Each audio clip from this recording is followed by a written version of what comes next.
Halo, jumpa lagi dengan saya Henry di channel kita Asbotik, analisa sepak bola dengan menggunakan data statistik. Hari ini kita akan coba melihat mengenai tim nasional Italia, di mana hampir gagal lolos sih ini ya, masih masuk ke babak playoff, masuk ke satu grup dengan Portugal. Ya, jadi nggak tahu juga nih, kok tiba-tiba habis juara Euro, tiba-tiba lumayan mengalami penurunan ya dalam segi permainan sampai harus lewat jalur playoff untuk lolos ke Piala Dunia Qatar 2022. Yuk kita langsung lihat aja analisisnya berikut ini.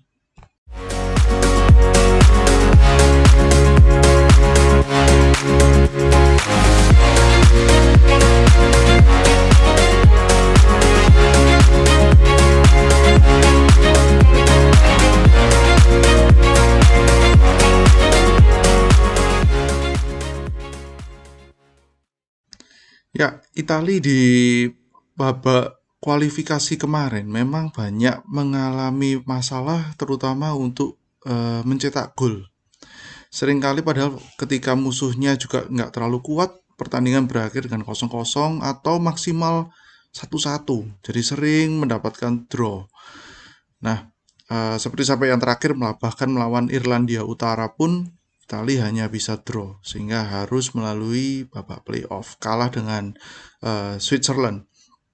Nah, tentu saja untuk pembanding statistiknya kita harus membandingkannya nggak bisa terlalu umum ya, kita harus membandingkannya dengan grupnya sendiri. Nah, dari grupnya Italia sebenarnya yang paling mumpuni ya Switzerland ya, harusnya tim-tim lain, negara lain masih jauh lah kelasnya di bawah dua negara itu.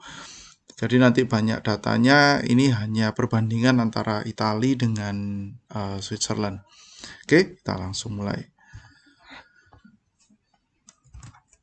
Ya, ini Italia Road to Qatar 2022. Nah, ini kita lihat pertama di XG-nya dari kualitas serangannya. Italia sebenarnya secara kualitas serangan ya masih oke sih XG-nya. 15,59 dibanding dengan Switzerland yang 14,48. Rata-rata masih bisa memiliki satu peluang gol lebih banyak lah daripada Switzerland. Cuman yang jadi masalah adalah konversinya. Konversi golnya dari peluang yang didapat, Italia 15,59 XG, golnya hanya 13. Sedangkan Switzerland dari 14,48 terkonversi menjadi gol 15. Untuk jumlah dibanding dengan jumlah per shotnya lebih minim lagi ternyata Italia. Hanya 0,11 XG per tembakan dibandingkan Switzerland yang 0,12. Jadi kualitas pertembakannya pun bahkan di bawahnya Switzerland. Jadi tampaknya memang terlihat cukup jelas bahwa kebuntuan Italia ini adalah di sektor serangannya. Oke. Ini kita lihat analisa tembakannya. Italia 140 kali tembakan, Switzerland hanya 119. Ya, per 90 menit Italia bisa 16 kali, 16,49, Switzerland hanya 13 kali, hampir 14. Ya, tapi persentase on targetnya Italia hanya 38%, sedangkan Switzerland 40,3. Ya nggak terlalu beda jauh, tapi memang yang ternyata tadi kita lihat beda di kualitas peluangnya ya. Jadi peluangnya Italia lebih banyak, tapi ternyata dia karena menembaknya saja yang lebih banyak, tapi kualitas pertembakannya ternyata minim sekali. Ya, peluangnya Italia lewat heading, tembakan Italia lewat heading hanya 12, Switzerland 18. Ya, yang terkena tiang 2, yang Switzerland 3. Ya, tembakan dari luar penalti 54 Italia, sedangkan Switzerland 51. Ya, jadi memang terlihat banyak kualitas peluangnya kurang golden opportunity gitu loh. Jadi peluang-peluang kecil saja tapi banyak jumlahnya. Sehingga memang terlihat hasilnya yaitu golnya minim sekali. Ini touches in the box. Nah, jadi Italia sebenarnya nggak kesulitan untuk membongkar-bongkar pertahanannya lawan itu nggak terlalu kesulitan. Contohnya karena di sini touch in box-nya 217, Switzerland 210 gitu loh. Jadi kurang lebih rata-rata per pertandingan 25 kali, Switzerland hanya 24 kali. Ya beda nggak terlalu jauh juga sih memang ya. Tapi itu juga membuktikan bahwa sebetulnya Italia masih paling oke lah untuk membongkar pertahanannya lawan, untuk bisa melakukan untuk bisa mendapatkan bola di kotak penalti lawan masih oke gitu. Ini deep completion. Nah, jadi ini adalah passing yang berbahaya yang berada di radius 20 meter dari gawang lawan. Italia 117, sedangkan Switzerland masih jauh di bawah. Masih jauh dari Italia untuk masalah deep completion. Jadi Italia ini bisa merangsek sampai kotak penalti lawan, bahkan bisa melakukan passing di daerah-daerah yang berbahaya di kotak penalti lawan, tapi mungkin kurang cepat atau positioningnya kurang bagus sehingga peluang-peluang tembakannya tetap kurang bagus untuk kualitas XG-nya per tembakan. Ini salah satu penyerang andalannya Italia yang sering dipakai, Ciro Immobile. Nah, Ciro Immobile sendiri dari expected goals-nya hanya 3,5, peringkat 22 dari seluruh penyerang yang berlaga di kualifikasi Piala Dunia ya. Dari peluang yang hanya 3,5, 3,5, golnya hanya 2. Jadi sudah peluangnya minim, golnya pun lebih minim lagi. Jadi Ciro Immobile tampaknya memang tidak bisa diandalkan Italia pada waktu kualifikasi kemarin. Beda ketika dia sedang berlaga di Lazio gitu loh. Nah, ini kenapa saya tunjukkan ada statistik tentang crossing ke 6 yard box. 6 yard box itu adalah box kecil yang di depannya kiper itu yang ada kok. Jadi dalamnya kotak penalti kan ada box kecil lagi. Nah, itulah yang disebut dengan 6 yard box. Kenapa saya melihatkan statistik ini? Karena Ciro Immobile waktu di Lazio dia banyak mengandalkan bola silang. Gol-golnya itu banyak mengandalkan bola silang. Sedangkan Italia bola silangnya untuk ke daerah-daerah yang sangat berbahaya hanya 114 dibanding dengan Switzerland yang 167. Jadi tampaknya Ciro Immobile tidak mendapatkan supply sesuai dengan stylenya dia yang suka mengandalkan crossing. Ya. Sedangkan mungkin pemain-pemain Italia lainnya bola ground antara terupas, ya mungkin banyak menggunakan terupas atau passing datar saja, sehingga ya itu bukan stylenya Immobile ya. Bahkan jumlah crossingnya pun kalah jauh dibandingkan Switzerland. Nah, ini kita coba lihat mungkin ada player lain yang bisa dipanggil untuk membenahi kelemahan Italia supaya bisa lolos nanti di grup playoff-nya. Salah satunya adalah Matteo Politano. Memang ini juga cukup mengejutkan ya, padahal di Serie A dia sedang bagus-bagusnya, tapi nggak dipakai. Mancini lebih mempercayakan Berardi. Berardi juga sangat bagus, sebenarnya pemain yang sangat bagus, tapi saat ini sebenarnya Matteo Politano sebagai sayap kanan Napoli sedang dalam tren permainan yang baik. Salah satu trennya dia, Matteo Politano, adalah crossing. Nah, masalah crossingnya dia C/90-nya yang di arah jam 10, 3,69 rata-ratanya. Dengan akurasi crossing 30%.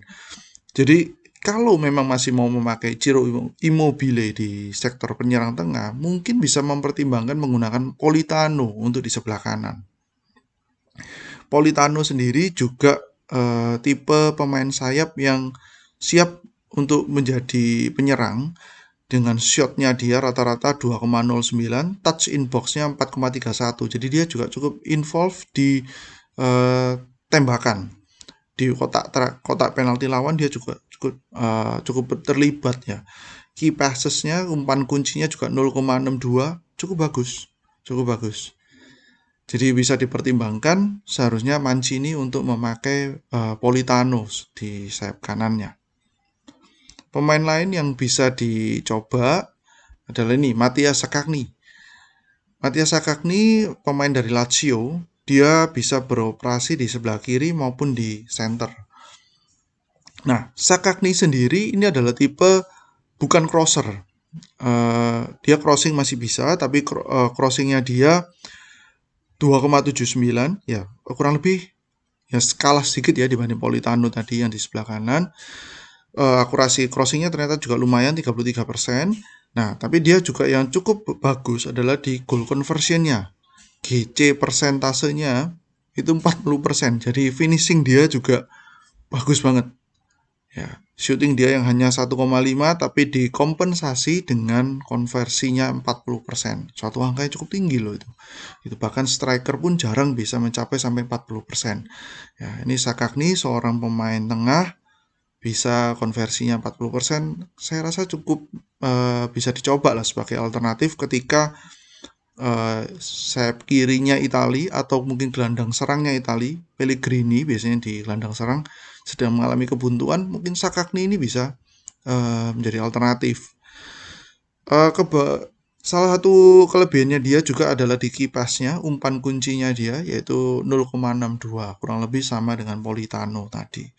Ya, dribble dia juga cukup lumayan, tidak istimewa tapi cukup lumayan dengan 52% berhasil, 5 kali percobaan rata-rata per pertandingan. Oke. Jadi kalau Pellegrini ada kebuntuan, seharusnya Mancini bisa mencoba untuk Sakagni. Pemain lain, nah ini kalau seandainya Ciro Immobile-nya yang tidak mau dipakai, yang mau diganti, bisa ada alternatif ini nih yang mungkin sesuai dengan stylenya Itali. Pemain ini pemainnya Atalanta, Roberto Piccoli. Dan sebagaimana kita tahu, hampir semua pemain Atalanta itu bagus dalam terlibat build up-nya. Untuk membangun serangan, hampir semua pemain Atalanta itu mahir. Salah satunya ini adalah penyerang muda Italia, namanya Roberto Piccoli, sorry. Ya, jadi dia bisa bermain sebagai gelandang serang maupun sebagai striker. Shotnya dia, goal per 90-nya 0,78. Jadi rata-rata hampir setiap pertandingan dia bisa mencetak gol. Sayangnya memang masih belum tim inti sih ya di Atalanta, kalah bersaing dengan Dufan Zapata. Tapi Mancini biasanya adalah tipe pelatih yang berani melakukan coba-coba, apalagi dengan pemain muda. Dia biasanya tahu bagaimana menghandle-nya. Nah, ini bisa cukup dicoba. Jadi selain dia finishingnya cukup bagus, dengan shot on targetnya 66%, ya, goal conversionnya 33%. Jadi orang ini finishingnya mantep banget dan bukan tipe yang bisa aerial duels, bukan tipe yang bisa bola yang memerlukan crossing atau bola udara. Jadi dia justru tipe striker yang butuh supply bola bawah, ground ataupun through pass dia bisa. Gitu. Jadi kalau masih mau menggunakan pemain tengah atau pemain sayap yang pemain Italia yang sekarang, entah itu Chiesa, Berardi, Pellegrini, nah bisa menggunakan strikernya mungkin bisa dicoba Roberto Piccoli. Goal conversionnya lebih bagus maupun juga style bermainnya dirasa lebih cocok daripada Immobile. Nah, kemudian bagaimana untuk urusan pertahanannya Italia? Nah, kalau urusan pertahanan kita semua udah tahu lah. Ini hanya statistik ini hanya mengkonfirmasi saja. Italia ini salah satu pertahanan terbaik di Eropa dengan peluang golnya lawan itu hanya 5,4, kebobolannya hanya 2. Kalau nggak salah, 2 itu adalah jumlah paling kecil di kualifikasi kemarin, sama dengan Switzerland. Tapi Switzerland masih terkena peluang serangan lawan 6,18, tapi memang personilnya berhasil membendungnya sehingga hanya 2 kebobolan. Italia skema mainnya pertahanannya sudah bagus dengan 5,4, kebobolannya hanya 2. Ya, skema pertahanan hanya kalahnya dari Portugal. Ya, tapi Italia bermain sangat rapi untuk urusan pertahanan. Oke, nah mungkin sampai sini dulu analisa kita mengenai Italia Ya, semoga Italia bisa lolos untuk di Piala Dunia di Qatar 2022 karena akan menjadi suatu tragedi kalau sampai Italia tidak lolos. Itu berarti mengulang kembali prestasi buruknya Gianpiero Ventura, pelatih Italia waktu itu. Jangan sampai lah. Gitu loh. Masa tim yang sudah juara dunia 4 kali, juara Euro bahkan, tapi bisa tidak lolos Piala Dunia, bakalan menjadi suatu kehilangan besar. Oke, sampai sini dulu analisanya. Tinggalkan komen dan jangan lupa like untuk video kita untuk mendukung Aspotik. Oke, sampai jumpa di video selanjutnya. Salam.